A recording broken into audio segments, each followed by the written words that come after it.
Good morning, Delaware. Happy Friday. Happy Friday. Happy Thanksgiving weekend. I know it is, isn't it? How was your Thanksgiving, Molly?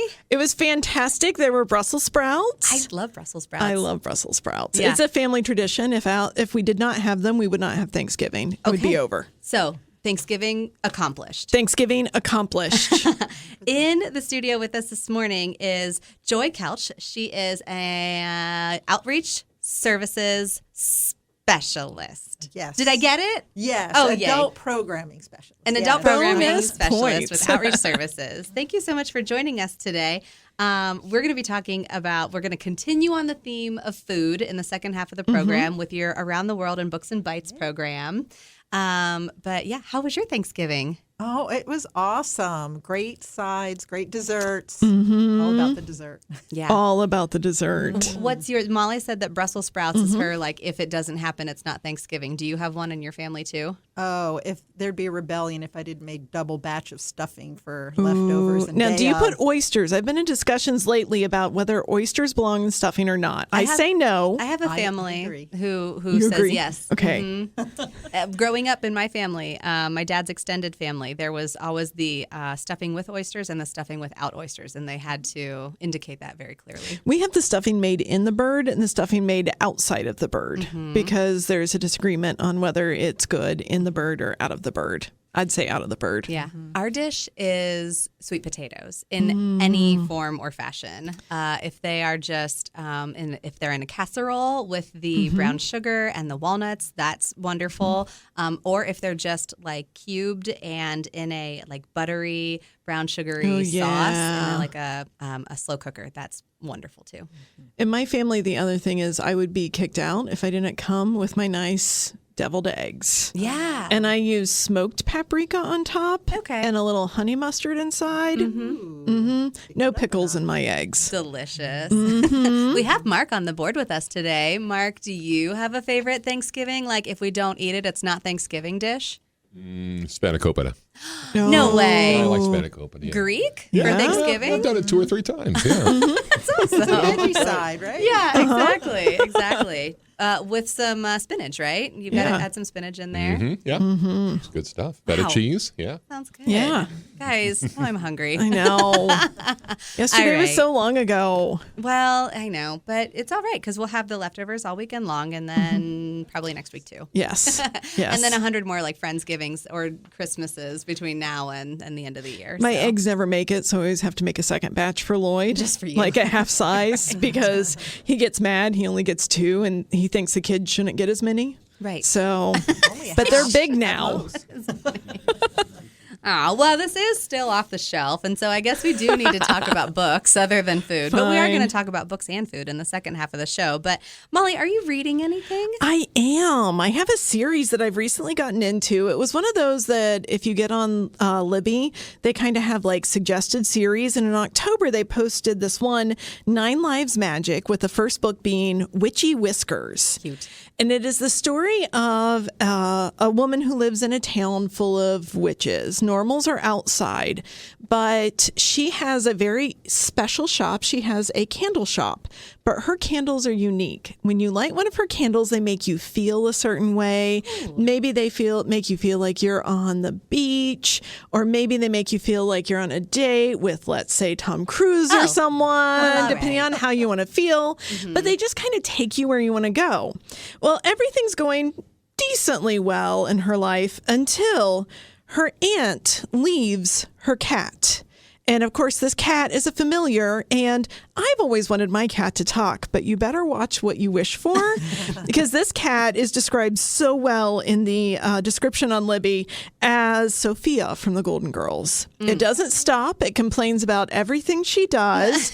It has lots of long stories. It embarrasses her in front of this cute guy who comes home to see his mom and finds himself in the shop buying an erotic candle for her, which is not what he's meaning to buy. Not She what I saves him. wanted. No. He asks her out on a date, and that's when her ex-husband shows up. And this book just keeps going like that. Oh, cute. It is magical it's mystery. It's definitely one of my cozy mysteries, but with that magical feel to It it. feels like I've read only one, and people will be mad at me for only reading it. Sarah Addison Allen. She has a lot of like magical realism. I have not read that yet, which also there are at least two people. I literally stood in a line at the Public Library Association to get a book for two of our coworkers because I would have been kicked out of the library had I not done that.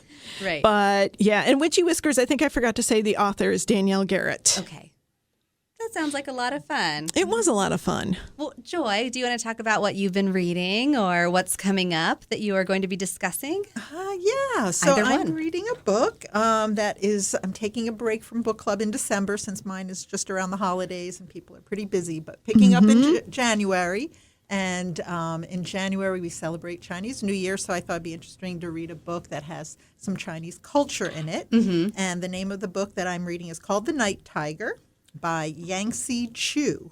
And it takes place, it's historical fiction, in 1931, Malaya. So this is before Malaysia, the modern country, becomes Malaysia. So British colonial Malaya. Okay. And a young girl, I'm really early into it, but I was very intrigued by the description. But a young girl who's working off her mother's mahjong debts meets another young boy who is a house servant for a British doctor who dies mysteriously, and he believes that his soul will not rest unless his severed finger is buried with his body within 49 days of his passing. Oh, goodness. And somehow the dance hall girl who's paying off her mother's mahjong debts came into the possession of this finger. So I don't know how it's all going to end and how the finger gets reunited with the house servant who's on a mission to bury it with its owner. What? You would just help me with a Christmas gift and didn't even know you were. This is a wild ride. Like my eyebrows are in my hairline right now because I'm like, what is happening? I know, severed finger. It gets you right from the beginning. Yeah.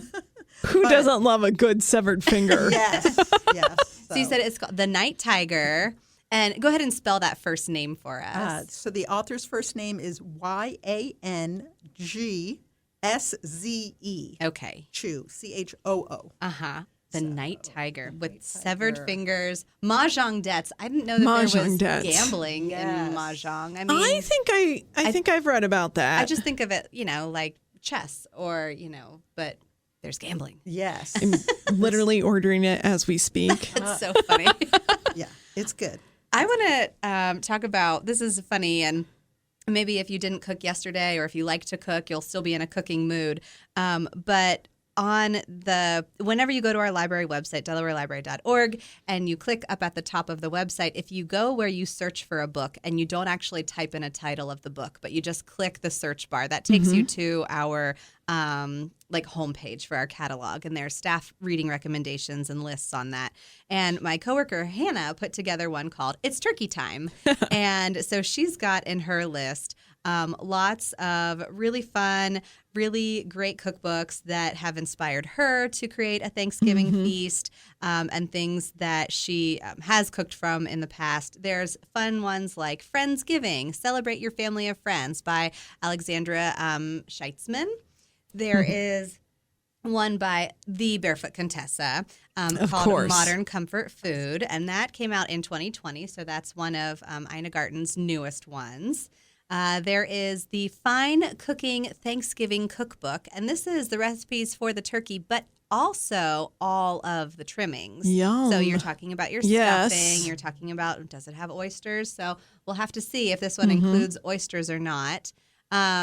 But then the funny thing that was happening is I was looking to see what staff lists have people made recently. And right next to my one coworker's one that is called It's Turkey Time is my other coworker's one who happens to be vegan called Don't Pass the Turkey. So if you are one of those maybe lonely vegans on Thanksgiving, and I don't mean lonely in your personal life, I mean like you are the lone vegan at the table of all of the people eating all of the meat and everything. If you are one of the lonely vegans at the table, you can check out Jana's list. Don't Pass the Turkey. She's got lots of recommendations if you're a new vegan or vegetarian, or if you have one joining you for a holiday meal. It's everything you need to know to cook up a succulent and meatless holiday feast. And so She's got one called Happy Herbivore Holidays and Gatherings with easy plant-based recipes for your healthiest celebrations and special occasions by Lindsay Nixon. She's got another one called Happy Vegan Christmas by Caroline Johnson. Party Vegan, Fabulous Fun Food for Every Occasion by Robin Robertson. And then, lots of ones just Vegan Christmas, Vegan Holiday Cookbook. I was really intrigued by this one, Vegan Pie in the Sky. It's 75 out-of-this-world recipes for pies, tarts, cobblers, and more. Nice. Which, those are going to be good because those are all fruit-based anyway, for the most part, from some vegetable-based and everything like that. It's just, no egg, no cheese. Just go for it. It'll be fine. It'll be delicious. So I thought that those were hilarious just in the fact that they were side by side with the It's Turkey Time and the Don't Pass the Turkey by the two girls who work in the office with me. But what a great reminder, too, that we have people coming to our tables who do eat differently. All of our dishes we have learned to adapt gluten-free because there's a gluten-free member of our family, and we want them to be able to partake and enjoy as well and not have like the one thing they made on their plate. Well, and everything at my table has to have bread because that's the only thing that one of my children will eat. So, are you guys having a wonderful Thanksgiving feast and you want us to come? Great. I'm going to bring the King's Hawaiian rolls because I know that's what my children will eat. Yes. And that will be their full meal. And my thought is, I just don't want to make anybody sick this year. Yeah. This year. We're careful. No, we haven't made anybody too sick. But every now and again, if you're gluten-free and have that bite, the rest of us, if you've never experienced it, I think it's pretty severe. Yeah. So and everybody wants to have happy tummies the holiday season. Happy tummies for the holiday season. That would be my book. All right. Well, we are going to take a break now. When we come back on the other side, we're going to talk with Joy from Outreach all about her Around the World in Books and Bites book club and what's coming up on this Monday. So stay tuned. And welcome back. You are listening to Off the Shelf. This is our special post-Thanksgiving food coma cozy show. All about food. All about food. It's like my favorite thing. If you're listening on the podcast, if you're listening through your TuneIn app, or if you happen to be driving somewhere, maybe you're driving to your second Thanksgiving of the weekend or your first Thanksgiving or your fifth Thanksgiving of the weekend. There can't be too many. Yeah, just cozy in and listen to us talk about food. Again, I'm your host, Nicole Fowles, here with Molly Meyers LaBadie. Hello. And we have Joy Kelch joining us from the Community and Family Outreach Services Department. She is an adult programming specialist. Did I get it right? Yes, you did. Thanks for having me. I love how you get like, did I do it? Did I do Every it? time. Every time. Of course, I didn't write it down after the first time. So that's my bad. But we're so excited because you have had this book group, Around the World in Books and Bites, for how long now? It started in September of 2019, and so we were going pretty steady until COVID hit. Right. So we took a couple months off, but then we were meeting virtually all throughout from June of 2020 until now. Right. And so now the book club has a virtual component and an in-person component for the next meeting or two, and then it'll continue in person in the new year. So, tell us a little about, first of all, what the club is, what inspired it, and what happens during it. Okay, well, it takes some of my two favorite things, reading and eating, and combines them. I'm kind of a foodie. I like a lot of different international cuisines, and I think we're really lucky in our part of, Delaware County where we have a lot of different ethnic restaurants. So we read a book set in a particular location around the globe, and then we meet in a restaurant that pairs with that food culture. So because it's November and we're tending to gather with people at home, I chose the U.S. as our setting. That's nice. We've done books set in India and met in an Indian restaurant or Middle Eastern restaurant, and so that kind of we're reading something in February, and we're meeting at Jay Gumbo's. Oh, Jay Gumbo's. A little New Orleans Cajun. Loving that one. Fun. Well, so you've got one coming up this week. After the weekend, you've got a virtual meeting on Monday, November 28th at 1:00, and you've got an in-person meeting on Tuesday, November 29th at 1 o'clock as well. You're talking about the School of Essential Ingredients. Ooh, So what's tell that me one all more. about? Ooh, well, it's about a woman named Lillian. I believe she's in Seattle, somewhere in the Pacific Northwest. And she owns a restaurant, and every Monday it closes for her to offer cooking lessons. So this particular batch of students that comes in is a pretty eclectic crowd. There's an older couple, and they have grandkids, and there's some younger people and some professional people, some older people who are widowed. And so it's just sort of a good story of their lives and their background and how they all come together and overcome different life challenges. So it had that element of cooking and everybody gathering because of food. And yet it was very much sort of a human interest story. Yeah. Yeah, those are always, I think a lot of the books that you choose for this particular book group are a lot like that, because it's learning about the culture. And how do we learn about the culture? By learning about the people, the food, all of the different aspects, the crazy gambling mahjong and figures. Yes. Yeah, I know. It's all a little insight that you didn't know before. That one's gonna be a whole lot of fun. So you were saying that there's still room available for the virtual meeting on Monday, the 28th. So you head over to DelawareLibrary.org, click on our events tab, go to Monday at 1 o'clock, and you can register to get your seat for that, and you'll get all the explanation you need for how to connect to our Zoom account for that. And you can eat along, right? Oh, yeah. So your Tuesday group then is full now, is that right? Yes. Your Tuesday group is full. They are meeting at 1 o'clock at Olivina. But if somebody wants to join the Monday group, they could, Happy to have you. order from Olivina. Yes. And then go to their computer screen and join. Exactly. Or make something from, the Southwest, right? East, West. I am not trustworthy on directions. America. Portland. Go somewhere near Portland. Find some Portland recipes and then join in as well. Yeah. It is interesting. Even within our own country, food can vary so much. I have mentioned I'm of Appalachian, but my husband's Southern, and food is very different. Down to we both love grits, but our grits look really, really different from each other. Yeah. So there's just sort of that different little taste you can get. Yeah. Well, and then even like what your family has like nicknamed something, or what your family has like in a different dialect or something like that. My husband's family is Italian, and his mom's mom always made a rice dish, which we know as risotto, but his family has always called it risotto. And it's not a creamy white rice base. It's a marinara and cheese, like a red sauced base. And so it's just risotto. Risotto is the thing. And when I talk about risotto, people are like, that's not Italian. And I'm like, oh, no, it's the most Italian. I know. Through Italians, they clip off the final vowel. Right. Regatta, regatta. Regatta, yeah, exactly. It's risotto. Risotto, risotto. Yeah, exactly.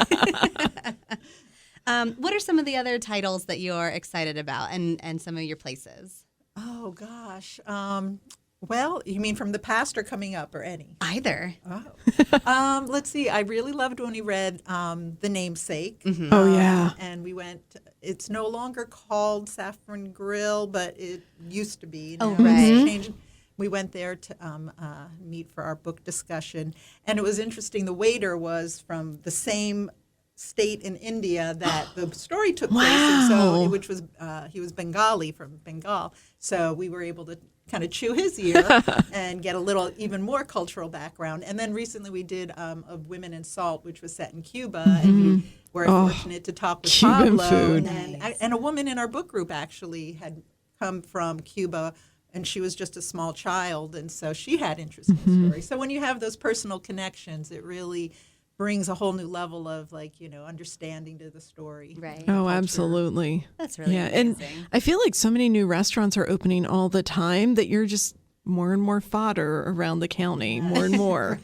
I know. I need to find a book that's a really good one set in Greece, because there's a lot of really Greek restaurants. Really good Greek I restaurants. found one, if you know a good one. The right Okay, I'm going to start looking for that. Okay, you hear that, listeners? That's your challenge: is to find a good Greek book. When I was in grad school, the girl next door to me, her parents owned a Greek restaurant, and she'd go home from the holidays and come back with all of these boxes of food and just like hand out the most amazing Greek food.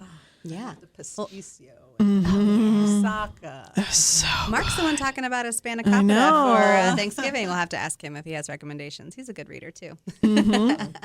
Well, that is really exciting. So definitely go to our website, check out our events tab, and just search for Around the World in Books and Bites, and you'll see some of the upcoming meetings and what you can get yourself registered for.